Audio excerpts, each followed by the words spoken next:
morning, good afternoon, good evening. This is U13 Small Crab with U13 Studios. And today I want to discuss 4.0 gray zone warfare and what could be better for PvP. Now, this video here is of me playing PvP. Now, I've played PvP. There's a reason why you don't see any recordings of me playing PvP, and this will be the only one up until, and that up until is coming right now. Up until they make PvP worth playing with other people. And I mean, not just going and taking over cops. It's ridiculous, yo. That's all you're doing. You're just going, waiting. I don't even know if this is going to be long enough, but in this video, you'll see me with my teammates. Well, teammate trying to take over a cop. He dies.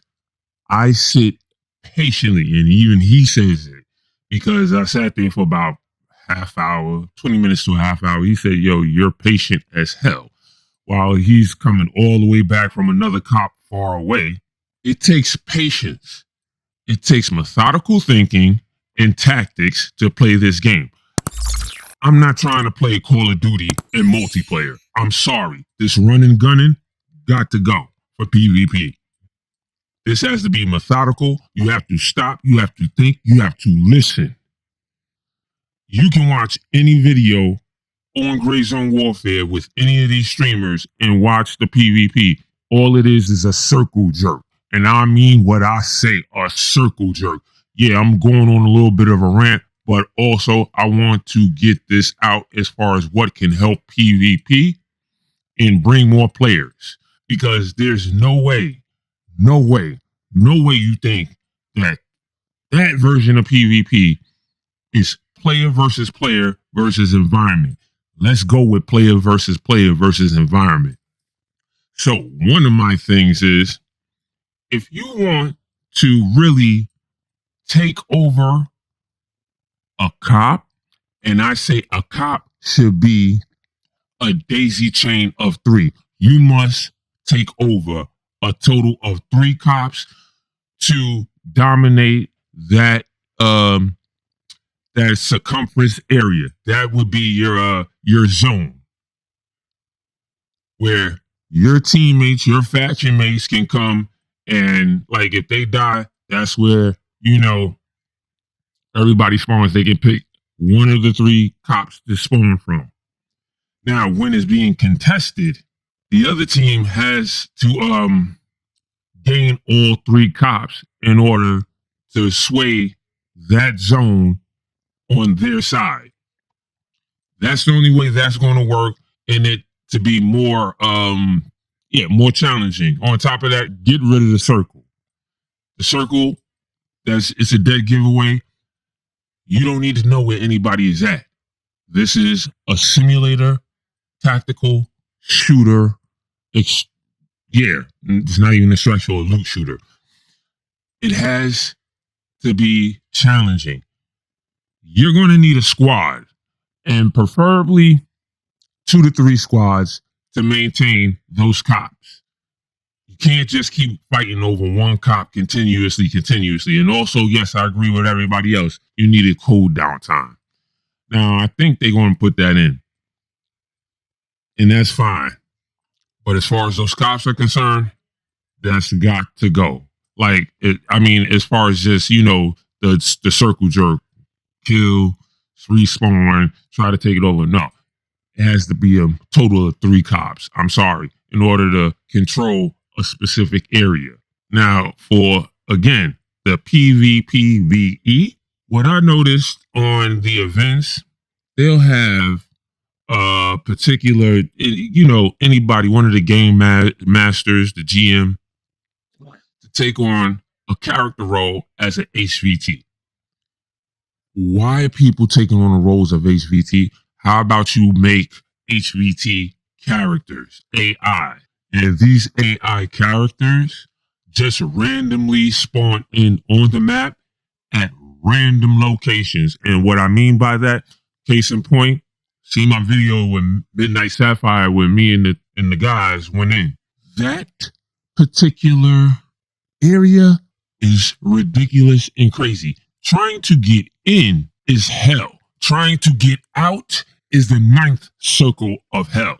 So imagine trying to do that with an HVT who stepped foot in Midnight Sapphire, trying to do whatever task or whatever operations that they're doing. And you have to either all three of the factions get the notice that this HVT has stepped onto the map, whichever area that they are in, Tiger Bay, Midnight Sapphire, Hunter's Paradise, so on, so forth. And the whole purpose of this HVT is for all faction members, all factions get the alert that they have stepped onto the island. They're in the area. Okay, cool. Now, the requirement for that task, like you have to pick up some papers or whatever, but the key thing is you have to subdue this HVT, control this HVT, escort this HVT back to the base unharmed on foot. And if there's a possible way that Madfinger Games could implement a mechanic where you have to actually take care of the HVT. You have to feed the HVT. You have to make sure they are up on stamina and energy to take that long haul back to base. This is what would make it more exciting, more tactical, and everybody is fighting over this target. So not only do you have to deal with the AI, but now you got to deal with two other factions, because also the AI should also try to get the HVT back. This would make it the ultimate combat scenario of PvPvE. The next item on the docket for me, and should be for everybody else, capture the flag. So that's an easy one right there. There should be the most high value laptop, hard drive.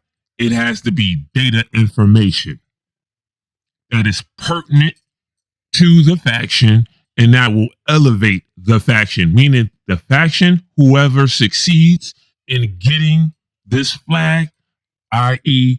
hard drive data, whatever, when they retrieve it and they bring it back to their base, it upgrades something in their base. Make it worthwhile for everybody to participate in it. And the next PvPvE situation should be something like a bomb situation.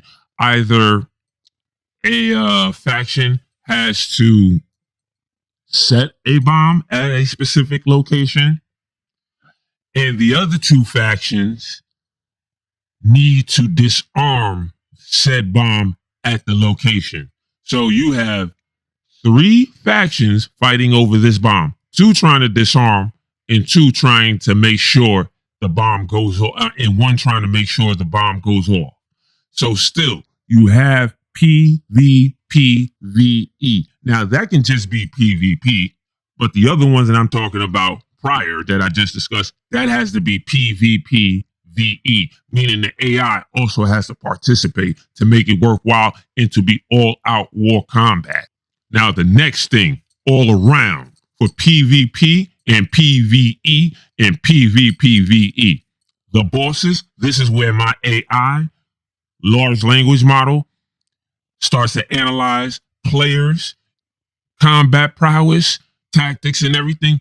That's when that should be implemented into the boss. And that's when the boss should feel like a boss. The boss is not like the other AIs. The boss actually feels like another player that is challenging. You do all this and the game is going to be epic, especially for the PvP people. Now, I have a few more ideas, flush them out specifically for PvP. And I also have a few more for PvPvE. But this cannot go on with this PvP. This is a circle jerk and it's boring. I spent at least 10 hours with my people doing it. We despise it because there is no point in doing it. The only thing we can see that's good about PvP, VE, is when you're doing a task and you're living dangerously. Because you could run into one other faction members opposite of you that's doing the same task, and you guys are fighting over this one task. Which also, that's another thing they need to change. If that's going to be the thing where we have to fight over, in PvPVE we have tasks. Let the tasks be shared. What I mean by that is, for instance, like how the squad tasks are, the tasks that we have, but this is specifically for PvPVE. The tasks are the tasks, but certain tasks has to be unified between all three factions. There has to be a combat fight, all out war for something. Not everybody can do the same task. Like Mithras, LRI, and Crimson all meet up in the same location. Nobody knows, that they're going to this location. Nobody knows everybody else is doing the task. So everybody goes to this location. Everybody can get their task complete with no issue. In PvE, ramp that up in PvPVE. You can still have PvE for the people who want to play it safe, but PvPVE has to be the ultimate mode in this game, to the point where people who's playing PvE want to jump over to PvPVE. Make it incentive. Make everything incentivized. Everything has to be incentivized, because I play this game almost exclusively because I see the potential. You just got to flush it out on that PvP side. Might as well just say PvPVE, because it has to be player versus environment. It has to be all out war, all out combat. I'm sorry. For that side, it has to. PvE can remain as it is. For the people who want to get the task done, play it safe, loot, whatever. And that's another thing about loot. Yes, I agree. There should be much more high value loot. Like going to where did we go? I forgot where we went. We went to, it was in Tiger Bay. And we got tier 2 and tier 1 gear out of there. Why are we getting tier 1, tier 2 gear out of there, out of some of them crates? No, you can't do that. No. Tier 3 has tier 3 gear, tier 3 loot only. Not no tier 2. Not no brown backpack with a 2000 URLA helmet. That's a level 3 or a level 3A. Now we want level 3A plus. So that should be there. We already know, the M2 plate carrier, Phantoms, and plate 6, they're there. We understand that's mandatory. Cool. That's fine. But nah, man. Take them tier 2 gear, leave that in tier 2 areas. Everything in tier 3 must be tier 3. No discussion about that. It has to be tier 3. It has to be worth going there for. Now, when it comes to the punishment system for killing other teammates and stealing from your teammates, all right, the karma system, there needs to be something incentive for those people too. I mean, yeah, they're gonna have to do a bounty, from what I understand, in order to get back in with the faction. But also, how about you let those people have the option of doing that? Maybe they just want to stay rogue. You get what I'm saying? They just want to stay out in the world. So if that's the case, then now you have to give building mechanics.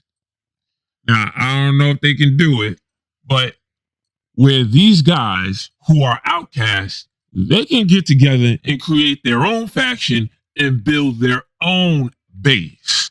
That would, okay, now that's a real game changer, because now you have the option of adding a 4th or 5th faction. or more that are outcasts that are opposed to you to a degree. Case in point, with the HVT, needs to get escorted. Who's going to escort them besides the AI? The outcasts. They also get an alert to protect the HVT and to get them off the island at said location for extraction. Now you want to call it an extraction shooter. That's an extraction shooter. It's an extraction loot shooter now. Now you got that side of it. One more thing, the armbands. I'm sorry, but in the daytime, night, I get that if they reflect, that's fine. But in the daytime, it should be different colors for everybody. Plain and simple, they should be different colors for everybody. And what I mean by different colors for everybody, one faction has one solid color, like Crimson has crimson red, LRI has green, Mithras has royal blue. You get what I'm saying? And I'm not saying where it can be visible to the opposite team, but no, it just needs to be a different color. So that way everybody knows I'm Crimson, I'm LRI, I'm Mithras. These are our color. It has to be that way. It just has to, as far as I'm concerned, in my honest opinion. Another thing, naming key cases. It is a pain in the ass to search through multiple key cases because you actually took the time out to organize each and every area with their own sets of key cases. But the only problem is you have to go through every key case to find those sets. Rather, you can just sit there and name the key case, Midnight Sapphire key case, Tiger Bay key case, Hunter Paradise key case. Makes it very simple, easy, and you can get out the base or the cop as quickly as possible. Another thing, I don't know if it's going to be in the future, but it sorely needs to be in the game. A rangefinder. It has to be in there. It has to be in there. It has to be. And that's all I have for right now. For now, I do have more, and there's going to be a part 2 and maybe a part 3 to this. Because I have a whole lot that would just make this PvE so epic, so much all-out war. It would be so insane, and it would give the streamers the clips that they want. Because to be honest, this last update was kind of their input, and a lot of people didn't like that. But that's another discussion for another day. Peace out. Smile Cry out. Back with part 2.